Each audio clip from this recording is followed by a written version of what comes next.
je suis gilet jaune? En France, il y a 9 millions de pauvres, 1 million de plus en 2015 qu'en 2005. La moitié des pauvres ont moins de 30 ans. 3 millions d'enfants sont pauvres, 30 000 sont SDF, 40 000 ne peuvent pas manger 3 repas par jour. 3,4 millions de Français sont des travailleurs précaires ou mal rémunérés. 38% des chômeurs sont pauvres. 35% des familles monoparentales sont pauvres.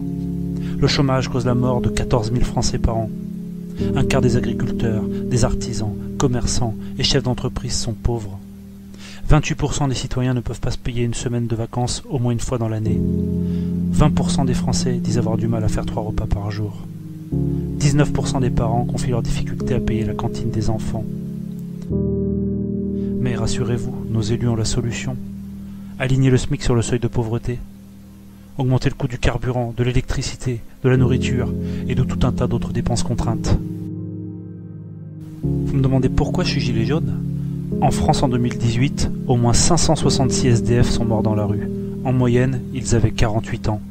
6 enfants de moins de 5 ans font partie des victimes. On estime qu'il y en a en fait beaucoup plus.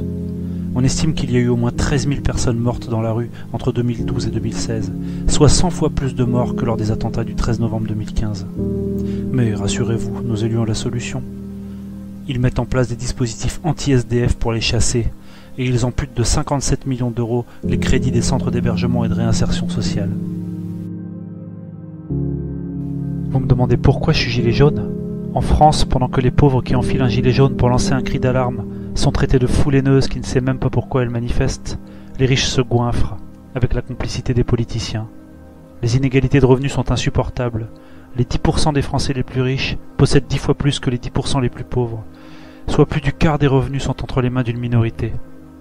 Entre 2003 et 2013, les plus modestes ont gagné seulement 2,3% de pouvoir d'achat, tandis que les plus riches ont augmenté leur richesse de 42,4%. 1% des Français concentrent à eux seuls 17% des richesses. À titre d'exemple, Liliane Bettencourt, la patronne de L'Oréal, possède 31 milliards d'euros, soit l'équivalent d'1,8 million d'années de SMIC. En France, on ne combat pas la casse sociale, on l'organise et on la récompense. La France a distribué 44 milliards d'euros de dividendes en un seul trimestre, 23% de plus sur un an, une hausse 2 fois supérieure à celle observée au niveau mondial. La France est au 2e rang mondial de la redistribution des dividendes, derrière les États-Unis. Alors, on ne sait pas pourquoi on manifeste? On organise le pillage, on fait des poches des pauvres pour aider les riches à se gaver. Mais rassurez-vous, nos élus ont la solution. Mettre toutes les clés du pays entre les mains des riches. Faire des cadeaux fiscaux à n'en plus pouvoir. Laisser faire la fraude et l'optimisation fiscale. Supprimer l'ISF. Flat tax, exit tax, CICE. Modifier tout ceci permettrait de redistribuer plus de 120 milliards d'euros. Au lieu de ça, ils choisissent d'accompagner la destruction avec la complicité de l'UE et assèchent les services publics, l'hôpital, l'éducation, la justice, la police, et j'en passe. La Française des Jeux, les aéroports, les barrages, parfois en pleine nuit réunis à 40 à l'Assemblée, ils vendent le pays à la découpe, contre l'intérêt général. Tout ce qui est possible, tout ce qui rapporte, c'est la grande braderie. Depuis des décennies, de quinquennat en quinquennat, sans vergogne, patiemment, leur principal engagement, c'est de se désengager, de vendre les meubles, de solder progressivement notre patrimoine public, avec l'éternel argument de l'endettement public de la France, qui est pourtant illégitime à 59%. Ne parlons pas de la création monétaire et du rôle toxique des banques. Le documentaire L'argent dette vous mettra sur la voie. Disons un mot sur notre monnaie, sur l'euro. Selon les résultats d'une étude publiée par un centre de recherche allemand, le passage à l'euro a fait perdre aux Français la somme de 56 000 euros par personne sur la période 1999-2017, faisant des Allemands les grands gagnants et les Français les grands dindons de la farce, officialisant ce qu'on savait tous déjà. Vous me demandez pourquoi je suis gilet jaune? Un demi-milliard d'emplois sont menacés dans le monde d'ici 10 ans, à cause de la robotisation du travail, de la dématérialisation et de l'émergence de l'intelligence artificielle. En France, pays où l'on a détruit l'industrie, où l'on fait tout fabriquer par des personnes vivant à l'autre bout du monde, où l'on met des robots et des services en ligne partout à la place du travail humain, on nous explique qu'il va peut-être bientôt falloir fournir des heures de travail en échange des 560 € par mois du RSA. Partout dans le monde, des ingénieurs s'acharnent à remplacer les maçons, les caissières, les comptables, les barman, les chauffeurs routiers, les taxis et les livreurs,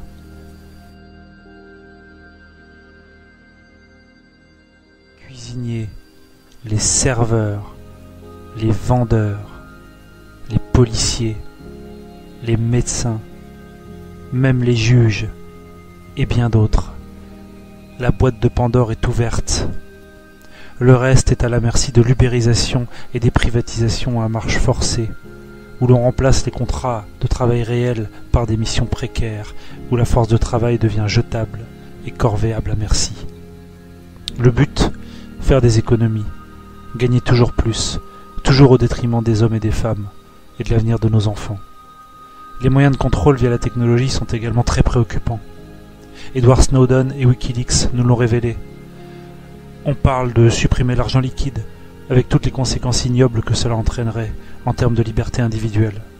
Sans parler de la reconnaissance faciale et de l'intelligence artificielle qui arrive sur les caméras de surveillance et qui coïncide avec la toute nouvelle interdiction de cacher son visage. Big Brother vous regarde. Orwell avait tout prévu dès les années 40. En Suède, des milliers de personnes se font pucer. En Chine, les citoyens ont une voiture sous surveillance et ils ont une note sociale. S'ils ont une mauvaise note, ils n'ont plus le droit de prendre le train. Avez-vous envie de laisser ces horreurs advenir en France ? Mais rassurez-vous, nos élus ont la solution. Divertir pour dominer, donner du pain et des jeux. Et pour la technologie, quelles qu'en soient les conséquences, gardez ce cap et même accélérer. Vous me demandez pourquoi je suis gilet jaune ? Les personnes qui nous dirigent présentent leur vision du monde comme étant la seule qui soit pertinente, démocratique et viable, alors qu'en réalité, ils se moquent du bien commun, et même de la planète sur laquelle on vit. Celui qui croit que la croissance peut être infinie dans un monde fini est soit un fou, soit un économiste. On produit 10 tonnes de plastique par seconde. 1 million de bouteilles en plastique sont produites chaque minute dans le monde. Coca-Cola à lui seul produit 110 milliards de bouteilles plastiques jetables par an. Dans le Pacifique, un nouveau continent de plastique s'est formé. Il fait 3 fois la taille de la France. 16 porte-conteneurs de transport maritime émettent autant de dioxyde de soufre que toutes les voitures du monde réunies. Le transport aérien émet, selon l'Agence européenne de l'environnement, près de 2 fois plus de CO2 au kilomètre qu'une voiture. Et devinez quoi ? Les carburants de ces transports ne sont pas taxés, tandis que les carburants des voitures sont taxés à 60%. Et qu'en pensent les espèces qui survivent avec nous ? Plus de la moitié des vertébrés ont disparu en 40 ans. Il nous faudrait 1,6 planètes pour satisfaire nos besoins. Les espèces animales et végétales disparaissent 1000 fois plus vite à cause de nous. On dénombre 750 espèces disparues, 2700 en voie d'extinction et 12 500 menacées. Selon le site planetscope.com, 25% des mammifères, 13% des oiseaux et 41% des amphibiens seront très fortement menacés d'extinction dans un futur proche. Il n'y a pas que la population qui rejette la folie du système actuel, la planète elle-même en meurt. Une étude parrainée par la NASA prédit la fin de notre civilisation pour les prochaines décennies. Mais rassurez-vous, nos élus ont la solution. Ils espèrent une technologie miracle qui viendra tous nous sauver de l'autodestruction. Ou encore qu'on trouvera une autre planète à coloniser. Vous me demandez pourquoi je suis gilet jaune ? Je suis comme beaucoup, j'ai compris. Et je ne veux pas rester les bras croisés, ne rien dire, donc consentir, lâchement. Élire des représentants est légitime. Seulement ces derniers ont normalement pour mission de représenter le peuple et servir les intérêts de la population et de la nation. Je suis de ceux qui ont appris qu'en France, 9 milliardaires possèdent 90% de la presse. Cela explique peut-être pourquoi beaucoup de citoyens se plaignent de manipulation de l'opinion à grande échelle, toujours dans l'intérêt des riches. Ce schéma démontre qu'une poignée d'individus fait la pluie et le beau temps sur le paysage audiovisuel français. Qui possède les médias possède un pouvoir d'influence gigantesque sur l'opinion publique. Pour simplifier, des milliardaires achètent la presse et les principaux médias. Ensuite, ils se payent un président. Et enfin, ce président leur offre des milliards en baisse d'impôts. On entend parler depuis longtemps de pensée unique, d'idéologie dominante. Une partie considérable des Français ressent un profond malaise vis-à-vis du système médiatique, alors n'en cherchez plus la raison. Frédéric Lordon, économiste et respectable chercheur au CNRS, est allé jusqu'à déclarer que la candidature de Macron est le spasme du système et constitue une entreprise essentiellement frauduleuse. Des milliardaires possèdent la presse et entreprennent de porter un banquier d'affaires à la présidence de la République. Ça vous rappelle quelque chose, cette une de Libération? Le parti pris et le mépris de classe de certaines diffusions TV est acharné depuis le début de la crise des Gilets jaunes. On y entend depuis l'acte 2 que le mouvement s'essouffle. On y a diffusé, d'abord sans les contester, des chiffres de manifestations que beaucoup de Français estiment mensongers voire grotesques, avant que le consultant de BFM TV, Dominique Rizet, avoue, au soir du 14e acte, on a toujours bien compris qu'il y avait beaucoup plus de monde que cela. C'est un aveu clair de non-respect de tous les principes de déontologie journalistique. Pendant 2 mois, les Gilets jaunes ont vu défiler par dizaines sur Facebook des images insoutenables de violences policières et ont attendu en vain de les voir à la télévision. Ce silence assourdissant n'a fait qu'entretenir la consternation et la colère des Français qui ont choisi de vêtir un gilet jaune pour revendiquer le respect, la dignité et la capacité à vivre correctement. Souvent dans la presse, on prend directement parti, sans même faire l'effort de le cacher, sans respect pour la charte de Munich. On vomit son mépris de classe, tous en chœur, et on fait d'insultantes généralisations, semaine après semaine, accusant les gilets jaunes, tour à tour, d'être des idiots sous-diplômés, coupables du chômage, coupables des morts sur la route, coupables des cambriolages et de la délinquance, coupables d'être des racistes et antisémites, coupables d'être des homophobes, des violents, des haineux, des factieux, des séditieux, des agents manipulés par les Russes, par les Italiens. On est même allé jusqu'à traiter les gilets jaunes de terroristes, et j'en oublie forcément. Toutes les occasions possibles ont servi de prétexte pour dire aux Français qui ont choisi de porter un gilet jaune de rentrer chez eux, de la fin du grand débat à l'incendie de Notre-Dame. En réalité, les gilets jaunes ont déjà plus contribué à l'amélioration des conditions de vie des Français en quelques mois que les syndicats et les partis en plusieurs décennies. Roselyne Febvre, chef du service politique de France 24, n'a pas hésité à dire lors de son émission que des gilets jaunes a émergé tout ce qu'il y a de pire chez l'homme et que le mouvement était devenu une espèce d'écurie de branquignoles. La colère des gilets jaunes a été tellement forte suite à ces déclarations qu'elle a eu besoin d'une sécurité renforcée. De nombreux Français n'ont plus confiance, accusent les médias de dévoyer l'information, d'occuper de manière déloyale l'esprit captif d'une frange de plus en plus mince de la population. Certains signaux veulent tout dire. En termes de liberté de la presse, Reporters sans frontières classe la France derrière le Ghana, la Namibie, le Cap-Vert ou le Suriname. En ces temps troublés, même eux subissent la répression, voire la contrainte. De nombreux journalistes ont été insultés et même violemment attaqués par des gilets jaunes exaspérés, mais ils ont également été blessés par les forces de l'ordre. L'un des symboles les plus forts de ce désaveu des éditocrates a eu lieu le 29 décembre 2018. Entre les fêtes, avant le Nouvel An, au lieu de préparer le réveillon, des Français ont choisi d'enfiler un gilet jaune et d'aller assiéger les locaux des grandes chaînes d'information en continu. Bien d'autres ont passé les fêtes de fin d'année sur les ronds-points, dans le froid glacial. Vous pensez que la liberté est garantie sur Internet? Détrompez-vous. Sur le réseau Twitter, les autorités françaises ont été à l'origine de 87% des demandes de suppression de contenu au niveau mondial. Triste record. Vous vous en fichez? Vous utilisez Facebook? Monsieur Macron a rencontré le patron de Facebook afin de mettre en place des lois spéciales dont les conséquences ont de quoi inquiéter. Quand on sait qu'Éric Ciotti, député LR, a déposé en février 2019 un projet de loi visant à obliger tout internaute à devoir scanner sa carte d'identité et à la transmettre à Facebook pour pouvoir utiliser le réseau social. C'est sans parler de l'article 13 de l'UE, ouvrant la voie à une police privée de la pensée et à la censure généralisée.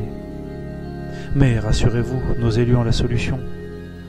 Inquiéter Mediapart en tentant de perquisitionner leurs locaux, créer des lois contre le secret des affaires, mettant en danger les lanceurs d'alerte au lieu de les protéger, créer des lois pour lutter contre les fake news, qualifier de complotistes toute pensée qui dérange ou tout discours critique, mettre en place des sites qui sont censés apporter la seule vérité autorisée, attaquer les rares émissions qui montrent la vérité, ne parler que du désordre en France et non pas des causes de ce désordre, ou des moyens politiques permettant de réellement contenter la population. Bien avant que le mouvement des Gilets jaunes advienne, De nombreux Français disaient « ça va finir par péter, on le sent, ça va craquer, il faut que ça pète ». Et maintenant que ce craquement arrive sous nos yeux, beaucoup de journalistes ont choisi d'accompagner, avec un zèle flagrant, la communication gouvernementale, qui consiste à diaboliser et diviser, à inquiéter, voire à susciter le dégoût, à délégitimer et à rabaisser ce mouvement, qui s'incarne pourtant dans le cœur et sur le dos de nombreux Français, sous la forme symbolique d'une veste fluorescente destinée à avertir d'une situation d'urgence ou de danger. Les Français qui ont choisi d'enfiler un gilet jaune ne sont que la pointe ultra-visible d'un cri d'alarme populaire, parfaitement prévisible et anticipé des années avant son émergence. S'en étonner et s'en offusquer à grands cris dans les médias et au Parlement est incompréhensible, voire malhonnête. Les médias sont les entités les plus puissantes de la Terre. Ils ont le pouvoir de rendre des innocents coupables et de faire des coupables des innocents. Et c'est ça le pouvoir, parce qu'ils contrôlent l'esprit des masses. Si vous n'êtes pas vigilant, les médias arriveront à vous faire détester les opprimés et aimer ceux qui les oppriment. Vous me demandez pourquoi je suis gilet jaune ? Je suis gilet jaune parce que mon indifférence pourrait gâcher l'avenir de mon enfant. Parce que j'ai éteint ma télé et j'ai allumé mon cerveau. Parce que je refuse de vivre dans un océan d'injustice. Parce que j'ai envie d'être dans une vraie démocratie et non pas un État néolibéral autoritaire. Parce que le pouvoir appartient au peuple, pas à quelques milliardaires. Parce qu'une vie meilleure est possible. Parce qu'ils ne sont grands que parce que nous sommes à genoux. Parce que je soutiens une société juste et équitable dans laquelle on devrait vivre et non survivre. Parce que j'ai compris que j'ai parfaitement le droit de penser et d'exprimer ce que je pense, et que ne rien dire ferait de moi un complice. Un peuple prêt à sacrifier un peu de liberté pour un peu de sécurité ne mérite ni l'un ni l'autre et finit par perdre les deux. Mais rassurez-vous, nos élus ont la solution. Ils ont mis en place un ensemble de mesures contre-révolutionnaires, visant à garder le contrôle tant bien que mal, face à un soulèvement populaire digne des livres d'histoire, qui a immédiatement eu le soutien d'une part majoritaire de la population française. Des mesures les plus triviales, comme ce grotesque mouvement des foulards rouges, beaucoup plus efficaces pour montrer l'immense médiocrité humaine d'une partie de la petite bourgeoisie française bien pensante que pour combattre le mouvement des Gilets jaunes, en passant par les activistes pro-gouvernement qui passent leur journée à vomir leur haine sur tous les espaces en ligne possibles, des réseaux sociaux jusqu'aux commentaires des sites d'information, et qui haïssent, maudissent et insultent les Gilets jaunes pour montrer leur haine de la haine. Tout un programme. Le système en place n'a pas le choix. Il lui faut réprimer durement les indignés, en diabolisant le mouvement de manière acharnée dans les médias, en mettant en place des lois répressives, en crevant quelques yeux, fracassant quelques crânes, pour dissuader ceux qui auraient la drôle d'idée de se plaindre des injustices actuelles et à venir. Une répression sans borne, d'un niveau jamais vu depuis la guerre d'Algérie. Tout a été fait pour vider d'abord les ronds-points, avec un haut niveau d'intimidation et de répression, obligeant donc les manifestants à prendre les rues, puis l'objectif a été de vider les rues le plus vite possible, par la force, par la dissuasion, par la terreur, plutôt que par des décisions politiques. Accorder des modifications politiques et institutionnelles réclamées par une part considérable des Français mettrait Macron en porte-à-faux direct avec les personnes qui l'ont fait élire, ceux pour qui il travaille et par qui il est missionné, les ultra-riches. Pour oser défier le pouvoir, les Gilets jaunes subissent une répression inimaginable, aux conséquences impardonnables. Un décès directement lié à une bombe lacrymogène, 248 blessures à la tête, 23 éborgnés, 5 mains arrachées, et des centaines d'autres blessures, impliquant des passants, des journalistes, des mineurs. L'État a tiré plus de 13 000 fois au LBD sur sa population depuis novembre 2018. Le LBD est considéré comme une arme de guerre. La France est le seul pays de l'UE à jeter des grenades au TNT sur sa population. Et ce n'est pas fini. C'est sans parler de la terrible répression judiciaire, des arrestations préventives. Pour Laurence Roch, présidente du syndicat des avocats de France, le traitement judiciaire des Gilets jaunes relève d'une justice d'abattage accompagnant la répression menée par le pouvoir exécutif. Dans ces conditions, la colère sociale ne peut pas retomber, prévient d'ores et déjà l'avocate. Le Canard enchaîné a révélé une véritable justice d'exception, je les cite, au parfum de police politique, pour ficher, condamner, briser les Gilets jaunes. Surveillance sur les ronds-points et sur les réseaux sociaux, fichage des potentiels meneurs. Ils vont même jusqu'à mettre sur écoute des dizaines de Gilets jaunes, au moins 150, et jusqu'à ficher les manifestants hospitalisés, ce qui constitue, pour Christophe Prudhomme, le porte-parole des médecins urgentistes, une dérive grave et une menace pour les libertés individuelles. Le collectif Robe Noire et Gilets jaunes a publié un communiqué de presse pour dénoncer une dérive liberticide et de graves atteintes aux libertés individuelles. Et pour cause, à la mi-février, on comptait plus de 8000 arrestations, 7500 gardes à vue, 1796 condamnations, plus de 350 personnes incarcérées. Pendant ce temps, Benalla et Cahuzac vous envoient leurs amitiés. Tous ces chiffres en disent long sur un pouvoir délégitimé par un mouvement social à tendance insurrectionnelle voire pré-révolutionnaire. Fin novembre, 84% des Français approuvaient le mouvement des Gilets jaunes, une écrasante majorité du pays. Et même après bientôt 6 mois de lutte, même après un véritable acharnement de mesures contre-révolutionnaires, de propagande, de mensonges, de diabolisation, ils conservent le soutien de la moitié de la population. Selon un sondage officiel, 50% des Français nous soutiennent toujours, pour seulement 34% d'opposition. Un record historique de force et de durée, pendant que la cote de popularité de Macron n'est qu'à 28%. Les chiffres officiels montrent un soutien supérieur aux Gilets jaunes qu'au président en exercice. Beaucoup pensent que le pouvoir ne se maintient que par la manipulation et la diversion des masses, par la répression dans la rue et les tribunaux, et par la politique de la peur et du pourrissement. Un bilan effarant, indigne de notre pays, pointé du doigt par le Conseil de l'Europe, Amnesty International, la Ligue des droits de l'homme qui dénonce une volonté explicite de blesser, et par l'ONU qui a réclamé une enquête approfondie et a placé la France entre le Venezuela et Haïti sur la liste des répressions. Le mouvement des Gilets jaunes a pour énorme mérite de lever le voile sur le réel niveau démocratique de notre pays, entre les violences physiques qui vont jusqu'aux mutilations définitives et les violences judiciaires qui vont jusqu'à créer l'indignation des avocats et d'organismes internationaux. Je vous invite à vous remettre en question d'urgence si vous avez ressenti plus d'indignation en voyant la vandalisation du Fouquet's plutôt qu'en voyant vos compatriotes se faire éborgner, parce qu'ils réclament de quoi manger après le 15 du mois, parce qu'ils veulent plus de démocratie, voter eux-mêmes les lois, bref, parce qu'ils veulent une société plus juste pour eux-mêmes et leurs semblables. Vous me demandez pourquoi je suis gilet jaune? Parce qu'il ne faut pas s'arrêter d'exiger la dignité. Parce que si vous restez chez vous, ils gagnent. Parce qu'il ne faut rien lâcher. Parce que cette lutte est totalement légitime et nécessaire. Parce que le monde entier nous regarde avec admiration. Parce qu'en Angleterre, en Allemagne, en Hollande, en Israël, à Taïwan et dans des dizaines d'autres pays, ils ont enfilé les gilets jaunes et sont inspirés par le peuple de France. Même avec leurs chiffres mensongers, même si depuis le début, acte après acte, ils répètent comme des perroquets que le mouvement s'essouffle. Ils ne commentent pas un essoufflement, ils l'invoquent de leurs vœux.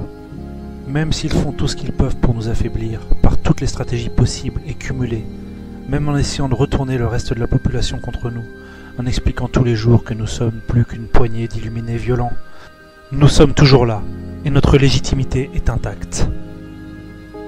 Tant que l'avenir de nos enfants ne sera pas assuré, tant qu'on verra des retraités faire les poubelles pour manger, tant qu'on verra des mères de famille prostrées devant un frigo vide, pendant que d'autres brassent des milliards, on sera là, et on vous attend pour nous rejoindre massivement et urgemment.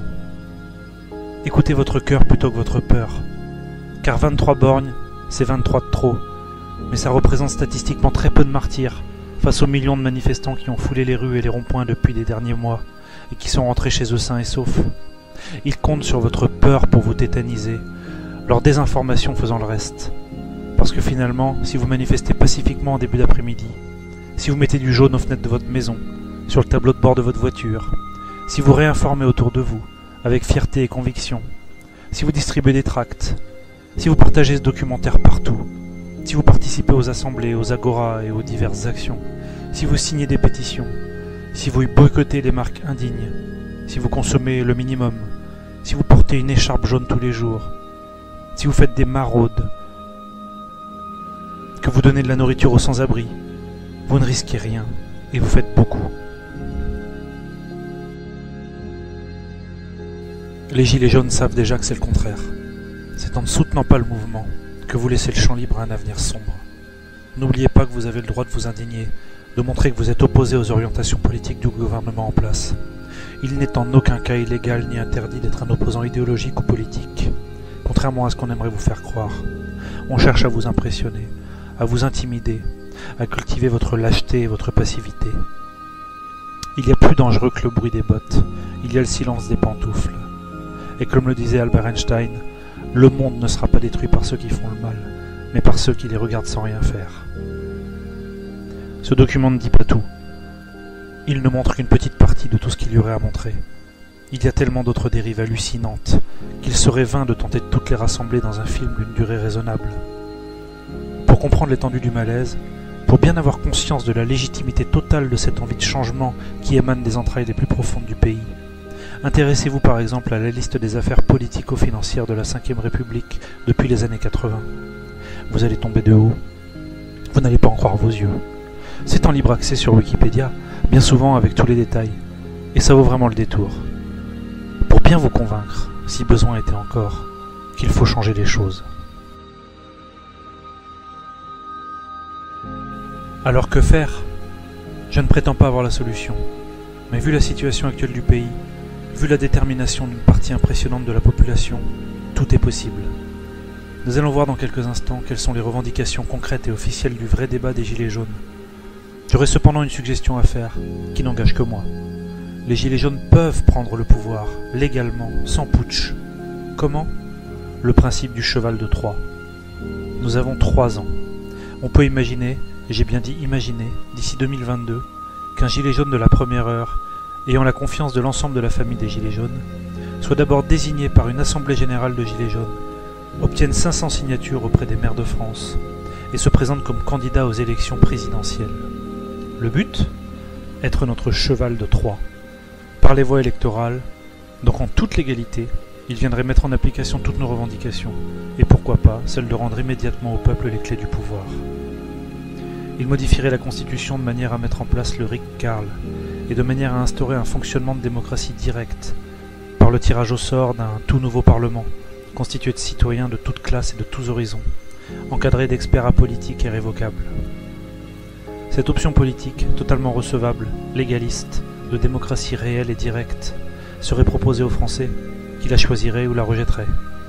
Le seul problème, c'est que les médias manipuleront la population de toute leur force afin de leur rendre cette idée insupportable, on a l'habitude. La question est de savoir si la population est assez mature pour ne plus se laisser berner.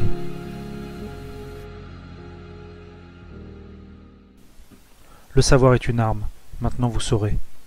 Partagez ces informations aux endormis, et s'ils ne se réveillent pas maintenant, alors ils ne le feront jamais. S'ils ne nous rejoignent pas aujourd'hui, demain ils n'auront pas notre épaule pour pleurer, car il sera trop tard, et leur absence de réaction, leur silence, aura fait d'eux des complices de la défaite du peuple. C'est parce que vous ne sortez pas en nombre et pacifiquement dans la rue le samedi que les Gilets jaunes subissent la répression, et que le mouvement s'éternise dans la durée. Si le samedi, au lieu d'aller manger une glace ou de faire vos courses, vous veniez massivement remplir les rues, et je parle uniquement pour ceux qui le peuvent mais qui ne le font pas, alors dans ce cas-là le gouvernement céderait en quelques jours. Une union massive du peuple est possible, car un récent sondage révèle que 39% des Français pensent que pour changer la situation dans le pays, il faut une révolution. Un chiffre 2 fois supérieur aux Allemands, et nettement supérieur à nos voisins européens, ce qui fait des Français, au fond, le peuple révolutionnaire qu'il n'a jamais cessé d'être. Révolution! Révolution! Révolution! Révolution! Révolution! Révolution!